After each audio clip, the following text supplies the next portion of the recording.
जेके Yadav films present. देख भैया, छठ के त्योहार एगो ऐसा त्योहार होला कि हर घर में होला, लेकिन एगो ऐसा भी घर होला कि जहाँ छठी मैया तब पूजा ली लेकिन वो घर में खुशियाँ ना होला। ताई भजन के माध्यम से सुनी जा।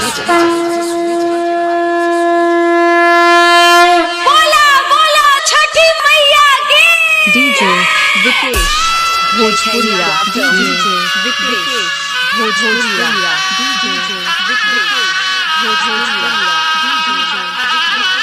Singing by Bansidhar Chaudhary. साले साले पूजा के लिया साजा के सपना है, रोवे छै नयनवा। साले साले पूजा के लिया साजा के सपना है, रोवे छै नयनवा।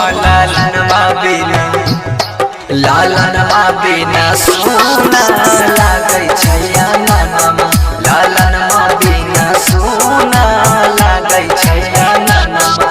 हे मोरी मैया, हे छठी मैया, हमारा न चाहिए न धनमा।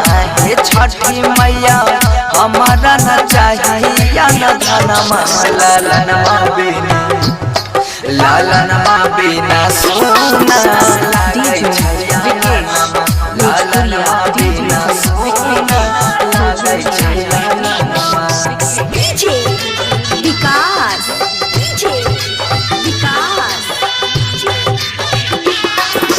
मटियार कला सीतामढ़ी, मटियार कला सीतामढ़ी।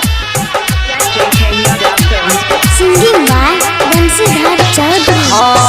बेटिया बछनिया फेरी दाना गरिया, भेलै कबहन कसूर हे। मन सब पुराई द हमर हे छठी मैया, सुपवा चढ़ई बाजर त कहिया मैया पुरतै मोरा या मनमा।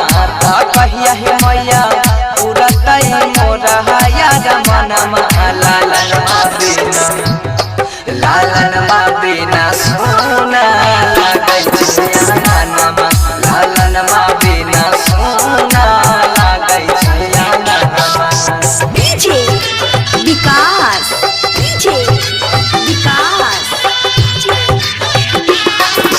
मटियार कला सीतामढ़ी, मटियार कला सीतामढ़ी। Singing by Bansidhar Chaudhary. रही के उपास माई करै छिया पूजा, सुनिला न दिला हवा के दुख हे।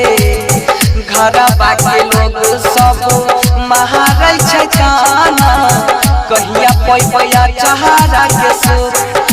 सोनू सिंह बनसी के मनीला कहनमा, सोनू सिंह बनसी के मनीला कहनमा।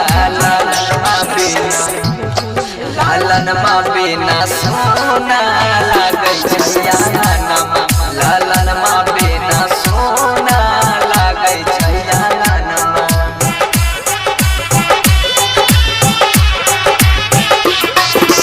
जय माता ज्ञानी रिकॉर्डिंग स्टूडियो, मानसी कन्या। JK Yadav Films।